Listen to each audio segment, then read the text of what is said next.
Hi, my loves. This is Karla.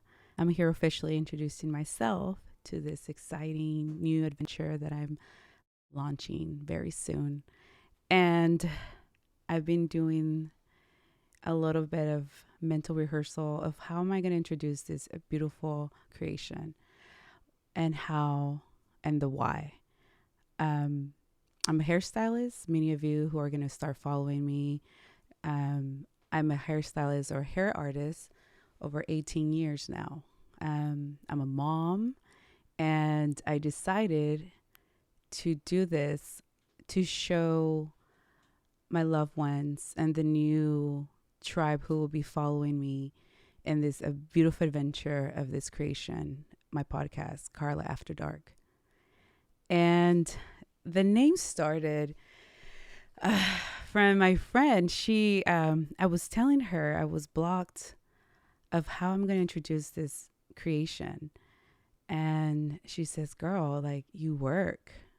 Not like a 9 to 5. I have very comfortable hours because I create my time with my clients.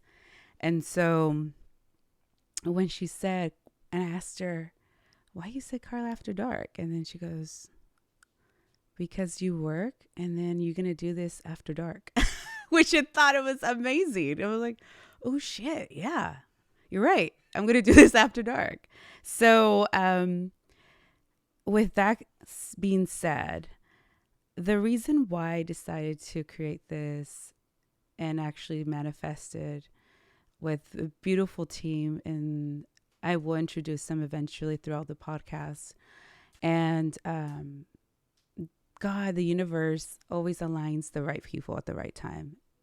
And I remember when 2020, it was such an intense year for all of us. And I realized that I myself was having a shift of my life. How this was created, I will tell you right now. I became a mom in 2015 and I was super excited. Was married at the time, and we were both full. I mean, we were fully of joy for this new chapter for both. And having to deliver my son, it was that the goal. And I was creating stories in my mind how I wanted it to be. And then from there, because as a child, I remember a lot of things of what I experienced, and I didn't want him to experience. So I was already kind of creating stories even while I was pregnant. Um, I didn't have the delivery what I wanted. I had a C-section, emergency C-section, and with that, it brings trauma. I didn't know that actually at the time I was going to go through a grief, and I grieved the old self. And what that means is that you understand when once you become a mother, it's not about you, it's about the child now. And so when I had those realizations, they were falling pretty heavy. But then at the same time, I was feeling really lonely and feeling like this is a new world. It's like a rebirth for the mother as well. Nobody in my path or in my life ever shared that you were going to go through that when you have a child. So as a woman, I was super excited because now I'm going to become a mother. Yet when I had my child, it was the beautiful thing, yet it was so sad at the same time. And sometimes women bring shame into that story because they feel they shouldn't feel that. They should be super excited that they're becoming a mom. In that transition of my rebirth, because that's actually a rebirth, the old self no longer exists. You become a mom. That's a rebirth. You are a rebirth with the birth of your child. At the same time, you're giving life, you're dying. And so at the moment when I look back of those realizations, I had a lot of realizations of how much I felt so scared. And I didn't realize that, wow, wait, is this going to trigger me that I'm a parent? No, you're not thinking those things while you become a parent. You kind of just go as you go. And you're learning through the process of being a parent in that time. And so, in my ideal world at the time in 2015, I wanted my mother to be there for me. Yet that was a time of having a rebirth. My mother was going through sickness. In that period of time, I had realizations as well of my awakening that I was going through a very, very dark time. And I didn't know I was actually slowly going to this rabbit hole of my death and again, because I have those all the time. And it's very uncomfortable. And in my world, when I was in my 20s, I was so used to cope in so many ways. And I think many of you guys can relate. We tend to escape, we tend to run away, not face the situation or the discomfort. And it brings also a rejection of self. And because why am I feeling this way? I should be feeling this. I should be happier. I should be this. And so many expectations are going through our head. And in the process of me trying to nourish and nurture my son, I needed to be nurtured and nourished.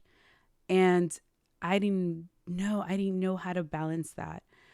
I wasn't guided. Nobody really is, unless you get wisdom from people that you probably had the blessing to go through that. And you were able and capable to have all the tools to go and overcome that. But for me, that was part of my story. And is part of my story even now. And is a journey as I'm evolving as a human being and as a spirit being experiencing this human life. And my end of that timeline, I face a documentary about ayahuasca. And that's actually my why of why I'm here sharing this story with you guys. Because that actually what God, the universe, divine force, source, wanted me to watch it. I was breastfeeding at the time. I'm a night owl by nature. And I was, hey, let me watch this movie. And so I watched it. It was a very profound experience of what this person was sharing. And at the end of the whole thing, I was like, I want to go there. I want to go and have a treatment and have an ayahuasca experience. And I wasn't truly conscious what I was saying, but I was saying it because my inner self, my higher self, was guiding me already in that direction, not consciously. And somehow, fast forward, I bump into a friend that we found each other. She actually found me. You guys are going to see one episode. We talk about it. And she found me. We crossed words during COVID. And then from there, we exchanged information about our belief systems. And then from there on, we just became soul sisters. I realized that it was a setup. That's just how the universe does. He or she sets up everything at the right time. And COVID was the time that everybody needed to stop and observe and shift about things that need to change to ultimately keep evolving in your path. So we cross words, we exchange information. Then she messages me, hey, let's have coffee or tea. And we end up having a FaceTime kind of deal date, drinking our drink. And which it's always nice to exchange information, which is a conversation that you're interested because you're just like sipping that drink and you're just like enjoying the chat. Realizing there was 2 hours later that, oh God, it's over.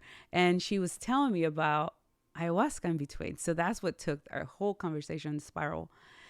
And I was blown away because she asked me, do you know about ayahuasca or have you heard of it? And I'm like,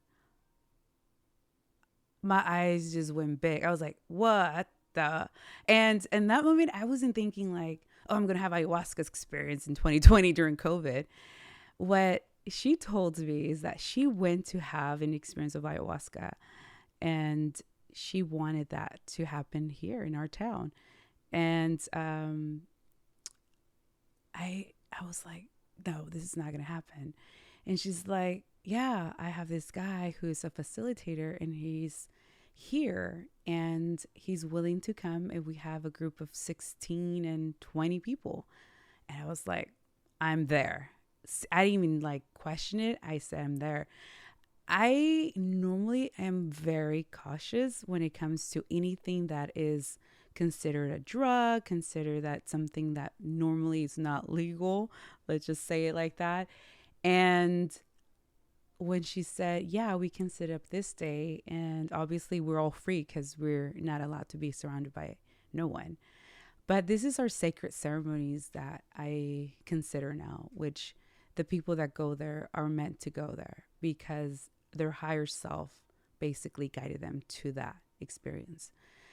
From there on, my story goes on why I'm here now doing a podcast to share this story that I've evolved, I've healed, and I've forgiven, I've cried, I've extremely gone to the bottom of my face, facing the ground with Mother Earth and facing my darkest shadows and be able to be courageous at the end. And how to face life as a human being is the diverse and the paradigm of everything, where that's when you're in gratitude. That's when you understand everything happens for a reason. With that, I also want to share that a lot of the topics are going to be based of what I've experienced in healing modalities, tools, and going to bring guests, talk about inner child, shadow work, facing your ego, how to do your own rituals in the morning of gratitudes. And we're going to talk about so many different topics, basically my experience that I've experienced through this healing path. I will bring about silly things too. I'm not even about like always being serious because I am actually really a big kid, but I am in this experience of a human that I always will embrace the inner child, and I will be an adult. I will be responsible of my actions. I will be facing a lot of things throughout the podcast. So I'm aware that it's not going to be easy facing this camera all the time and facing you guys, to be always honest and raw. But that's the fun part about life. You get to play it. You get to play. You get to do all the fun things as well. Also cry. Also face the fears. One of the things I love to talk about, it's reparenting yourself, be able to nurture yourself. I've learned that in my experience, I had to learn how to nurture myself, how to love myself through the darkest times as well. Releasing the negativity, how is actually facing it and actually embracing it with love and not rejecting it. That's a lot of the topics I will be bringing in place. But one of the things as well that I will discuss is also how we create illusions and stories, how to detach from the attachments that we create in our childhood. And that liberates your mind. That makes you so less judgmental because, I mean, judgment will come when you judge others. It's like judging yourself. It's a projection of a mirror. And so when I have faced a lot of the times in this journey, I laugh now. I'm like, fuck, I'm doing this because this is what I'm facing and I'm judging. And then you do the whole loop of stories in your mind. Then you realize, oh, I'm just a human. It's okay, play. And I'm just grateful that now in this time, I'm able to feel more free to discuss these topics. Before, I think it's easy for all of us to fall in that shame mentality, too afraid what people are going to think, too afraid what the fuck any other opinions are out there about you. But that's just their stories. They will project those stories onto you because that's their reality, not yours. So with that liberates me to be facing this camera even more because I'm really not going to care really what the opinions of people are going to have, because this is my story, and whoever resonates with my story, you will be directed to this podcast, to listen to it, to hear me out, And also, when my guests come, it's all about sharing stories that can resonate with your soul. I also wanted to share about my journey as I was healing in my awakening of 2018. To be honest, that was the year that I chose to work on myself again. In my early 20s, I was not diagnosed. I self diagnosed myself, but I had read a book of codependency. And then I realized there in that time, that version of Karla, you come from a family that has trauma, but yet somehow you're affected as a child.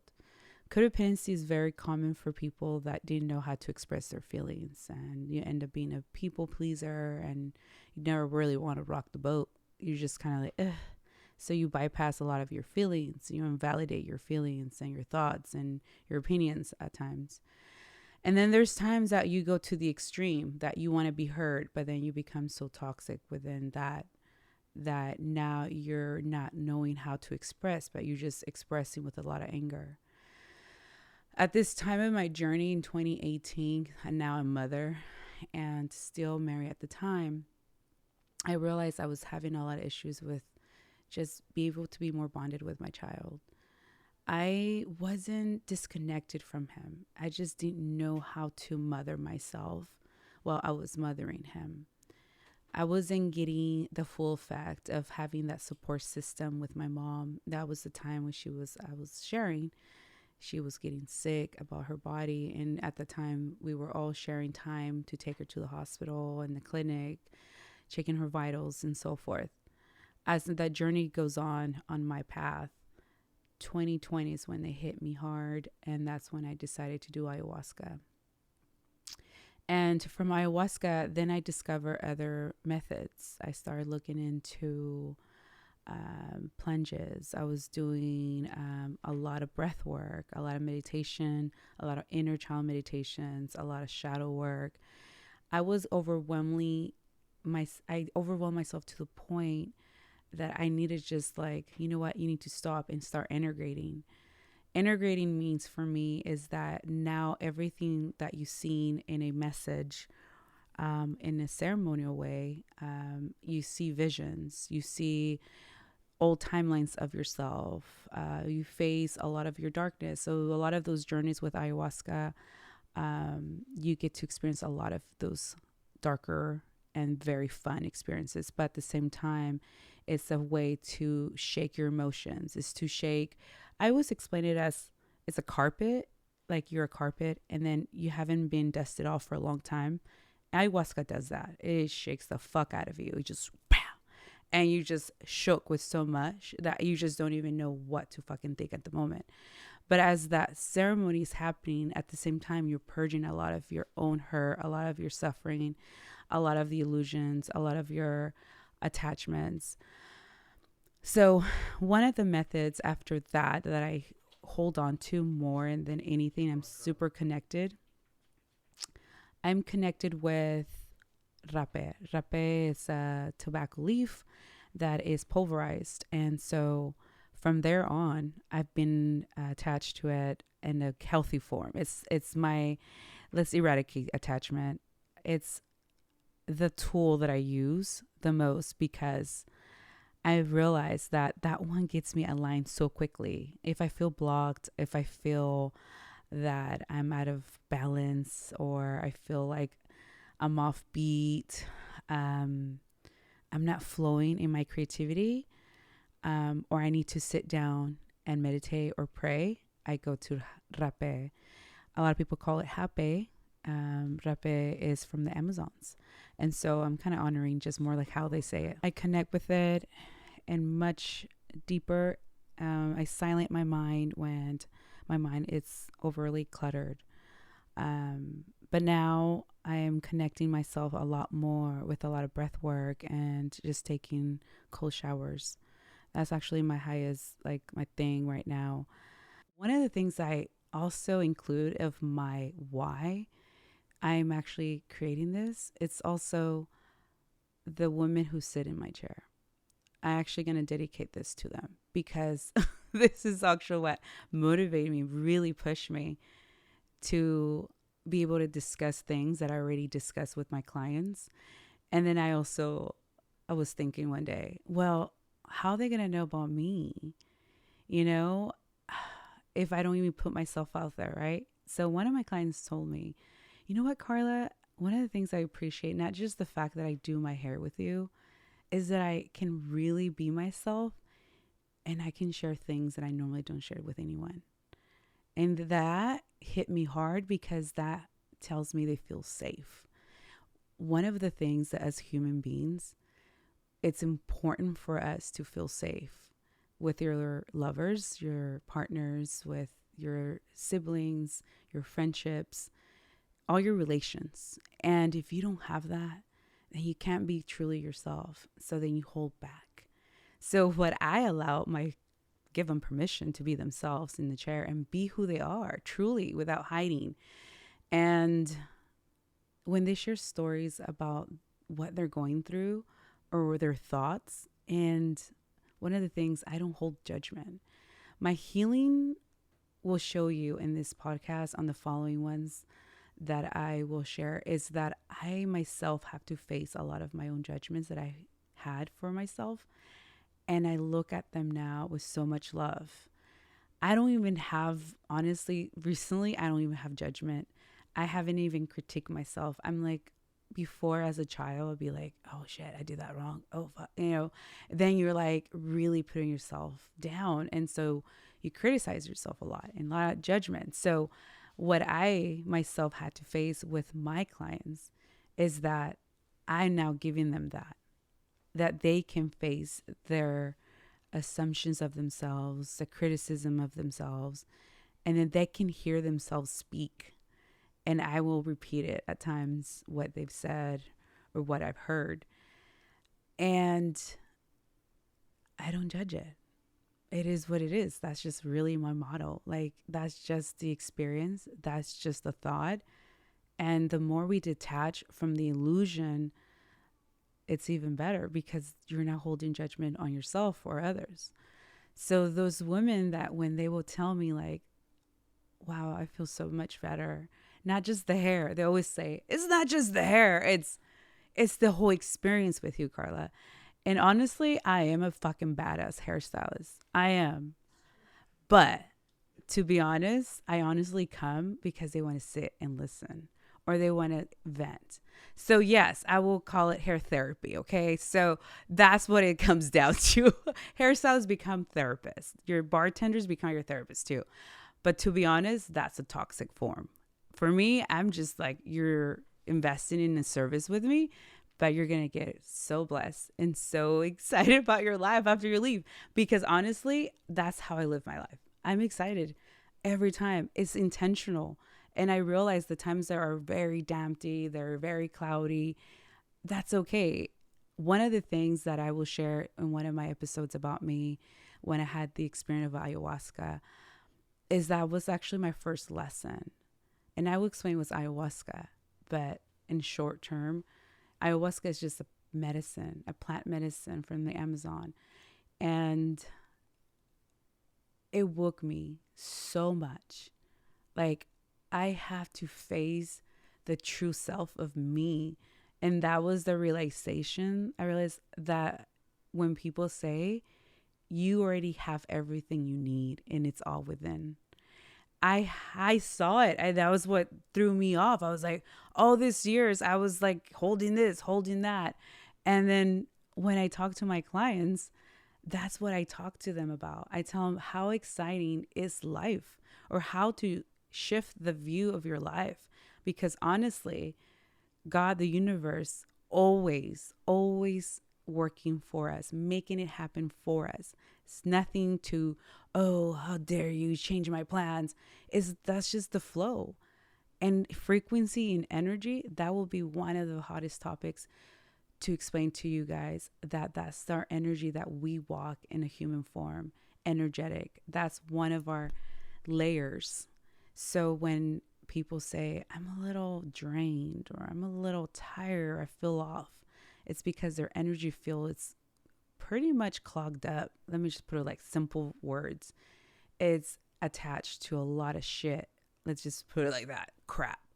And you have to clean your energy field almost like daily, if that makes sense. Take a fucking cold shower, do breath work. You can do Palo Santo. There's so many methods that I'm going to talk about in tools, how to protect your energy and how to nurture and recharge yourself. And once again, I'm grateful for all my clients that motivated me to actually be in this place where I can share myself, not just the people that come to my chair, but the people that can make it. And now that everybody's be able to express and experience me, like, oh shit, that is Karla. That is actually who she is. So I want to thank you guys, and I want to wrap it up. If anything you want to do in life, it's just to trust the process and staying consistent with your life, staying present. And one of the medicines that I always stick with is that you have to trust your intuition. You are your medicine. Tú eres la medicina. And that's one of my favorite models. You are your own medicine and you are your own superhero. Thank you guys. I love you. And I want to share this to many, many more people that can reach through this podcast. And if you can like, subscribe, share it, and always love yourself. Drink your fucking water. Drink whatever you like to drink, and always love yourself. Bye.